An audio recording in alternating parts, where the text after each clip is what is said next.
particular.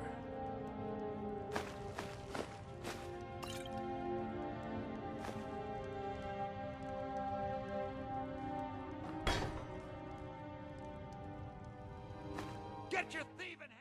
Hello Internet, I'm Alleycat, and the year of Alleycat is about to begin, starting with a new kitchen.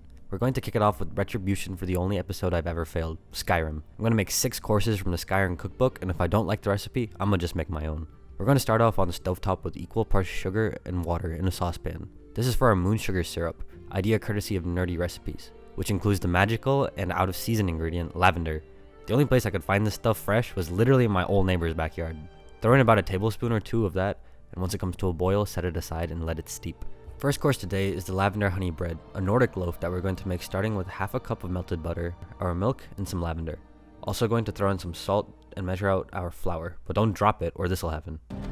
Hey, you're finally awake. You were trying to subscribe to Alleycat. walked right into that Imperial ambush, same as us, and that thief over there. Damn you Stormcloaks. Skyrim was fine until you came along. Empire was nice and lazy. If they hadn't been looking for you. Could have pledged on Patreon. You there, you and me, we shouldn't be here.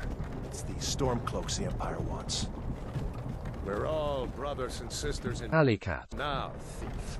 Crazy experience. If you subscribe now, you can go to Valhalla, and I now have a Patreon with various benefits, more details at the end, and link in the description. Thank you. Ignore my friend laughing at me and slowly mix in the flour about 1/3 at a time, mixing with a dough hook in between pours. Once you start combining it, also add in a packet of instant yeast. I'm throwing in the rest of my flour and holding my mixer down so it doesn't rattle everywhere. Stand in awe as your bowl detaches itself from the mixer.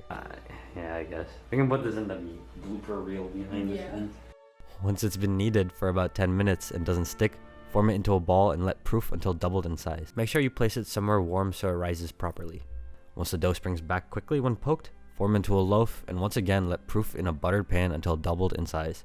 Butter the loaf and bake in a preheated 375-degree oven for about 45 minutes or until the bottom makes a hollow sound when tapped. Don't rush it. Time for meal 2, our braised short ribs. This is a traditionally rustic dish, but I really wanted to make cola braised ribs from the bear, so that's what we're going to do today. Just with farro instead of risotto.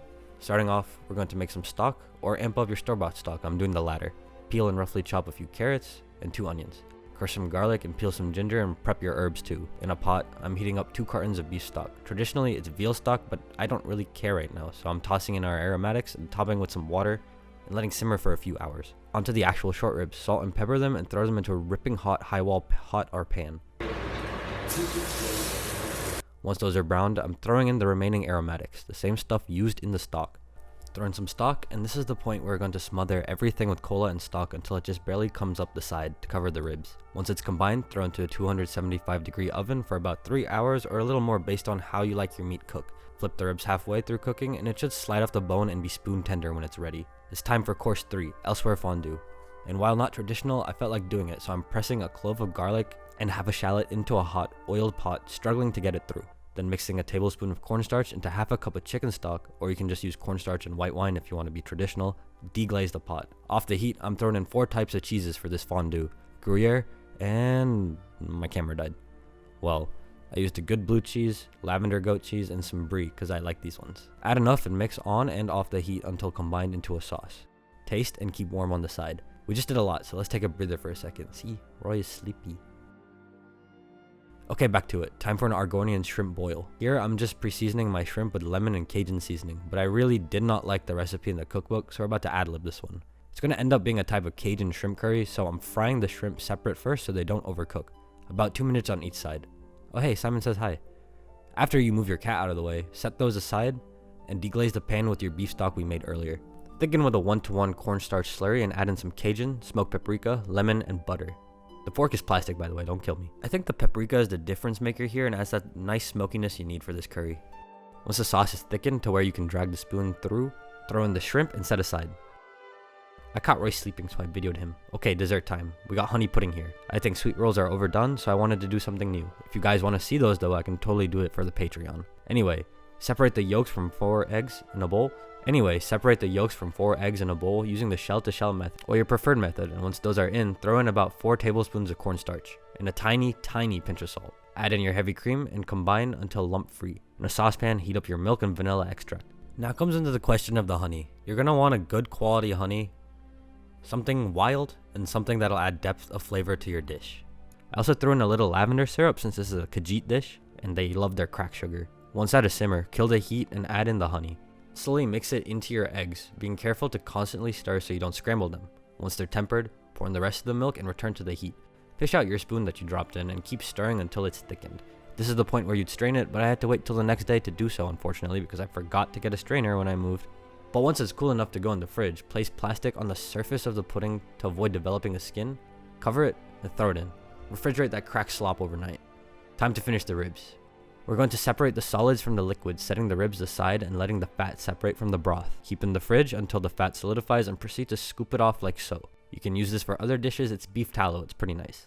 For now though, we're going to reduce the rest of the broth until we really only have enough for a pan sauce. Once the broth is low enough, throw in your ribs to warm them back up, and while that goes, we're going to make Farro, a northern European grain that actually tastes pretty good. I love the texture. I'm just boiling mine for about 15 minutes with a clove of garlic and a bay leaf and some salt. Alrighty, the last part is the drinks. We got skooma on the Patreon, but right now we're making spiced milk and spiced cider. Got a cup of milk and add in about 1/4 teaspoon each of turmeric powder, ginger powder, and cinnamon. You really want to add about 2 tablespoons of honey to this for anything. Otherwise it'll just taste like bland spices and milk, like I figured out the hard way. I finally have an excuse to bust out my espresso machine on here, and we're going to use the steam wand to steam it until it's hot enough to the touch or overflows because I forgot milk expands and I'm stupid.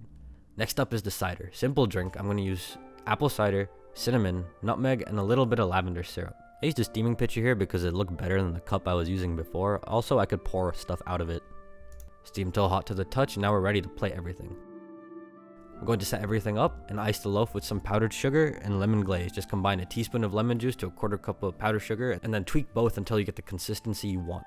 Put the icing over while the loaf is cold, otherwise it'll look like it does here. Organize everything very pretty, and here I got some apples, pear, and bread for the fondue. Let's taste it. Definitely don't rush it like I said earlier because I did this time and I paid for it. But everything was amazing. I had the curry for dinner the night before and we cleared the fondue and the ribs in moments. I'm honestly pretty proud of myself for being able to do this entire 6-course meal, and I truly feel like I redeemed myself from my failure earlier.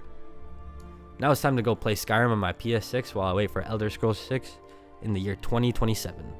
Once again, I do have a Patreon now. There are 3 tiers. The $5 tier will get you access to the Discord server as well as bonus content, which I know everybody loves to see.